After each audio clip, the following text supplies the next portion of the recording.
我昨天晚上做了一个梦，梦见了一栋大楼，这栋大楼的外围没有任何的护栏。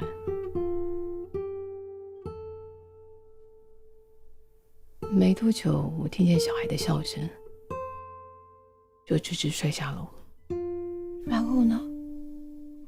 然后我就醒了，醒来以后呢？就来你的房间，坐在这里看你睡觉。你怎么不问我坐到什么时候啊？那个确诊的同学就坐在我后面，我劝你还是离我远一点比较好。他的眼神跟以前都不一样。我好像生病。再说一次，你是不是来翻过我东西？我没有。那为什么我外币存折不见了？他们在外面干嘛？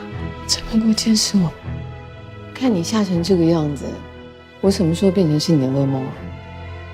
好了，别赖床了，15分钟后我送你上学。妈妈，你要好好保重。